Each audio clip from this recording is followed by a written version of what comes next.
यार तुम लोग इस लेवल पे चले जाते हो, इस मकाम पे चले जाते हो।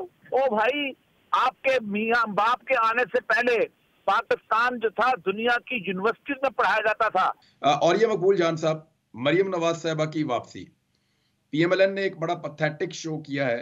अभी राय साकिब खरल साहब हमारे साथ मौजूद थे, वो बता रहे थे कि उनके ऊपर गुस्सा भी उतारा कुछ कारकुनों ने, उनकी गाड़ी तोड़ दी है।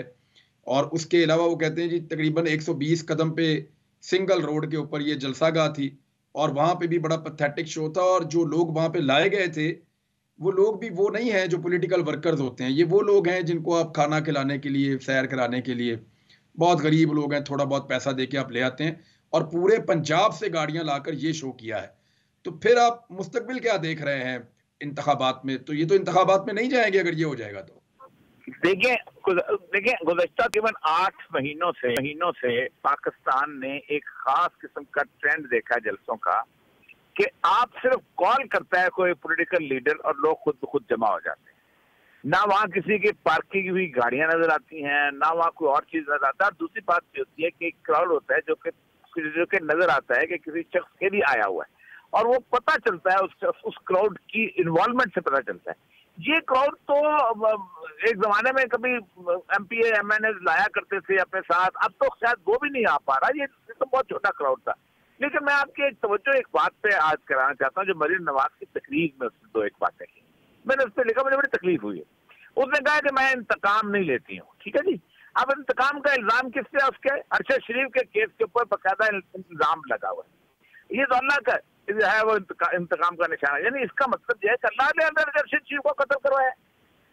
यार तुम लोग इस लेवल पे चले जाते हो, इस मकाम पे चले जाते हो। इल्जाम आप पे लगा हुआ है, बरतानिया के अंदर नसीम हैदर ने जाकर रिपोर्ट की हुई है। आप कहो, साफ कहो कि मैंने आपने इससे पहले ट्वीट भी किया था। और जो जिस अंदाज से उन्होंने गुफ्तगू की है, एक मतलब गुफ्तगू उन्होंने किया है, कहा है कि पाकिस्तान ने 75 साल जो था वही है, उसके बाद 9 साल निकाल दे तो पाकिस्तान जो है वो खंडर होता है। ओ भाई, आपके मियाँ बाप के आने से पहले पाकिस्तान जो था दुनिया की यूनिवर्सिटीज में पढ़ाया जाता था। मुझे बीए की वो किताब याद है, वहाँ की जो मेजर्स की, उसकी डेवलपमेंट इकोनॉमिक्स की, जो कि टीएलबीएस की बरतानिया में पढ़ाई जाती थी। उस किताब के अंदर डेवलपमेंट इकोनॉमिक्स, मैंने उसको अपनी लाइब्रेरी में बड़े नुमाया करके रखा हुआ है। उस किताब में लिखा होता केस थे industrial development and agriculture development, दोनों में पाकिस्तान का केस था। आपने तो इस मुल्क को तबाह किया है। असल मसला ये है इमरान रियाज साहब कि ये लोग जो हैं, ये अब इन्होंने अंदाजा हो जाना कल के बाद आप पॉलिटिक्स काफी मुख्तलिफ नजर आएगी आपको, क्योंकि इनको इतना अंदाजा है कि हम इलेक्शन अब जीत नहीं सकते।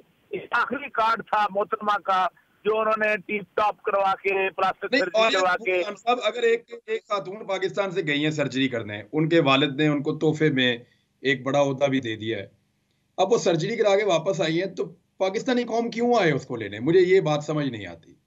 तो नहीं आई ना, पाकिस्तानी कौम कहाँ आई है? देखिए, मैं लाहौर की सड़कों में, मेरा तो घर एयरपोर्ट के बिल्कुल साथ है, मैं बड़े आराम से वहां से गुजरा हूँ और मैंने देखा है।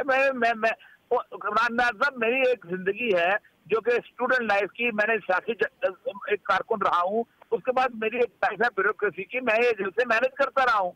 मुझे पता है जलसों का क्राउड का टेम्परामेंट कैसा होता है। इस जुलूस के ऊपर से एक दफा जोर से, जिसे कहते हैं वो बिजली की तार ऊपर से गिर जाए तो ये क्राउड डिस्पर्स हो जाता है। इस किस्म का क्राउड है।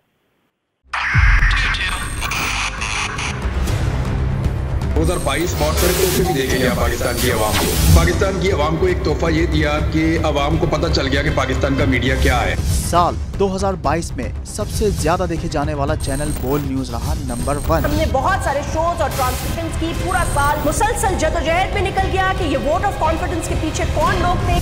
तोड़े रेटिंग के सभी रिकॉर्ड। सोशल मीडिया पर भी सबसे ज्यादा तेजी से 2.4 बिलियन व्यूज का संगे मील अबूर किया।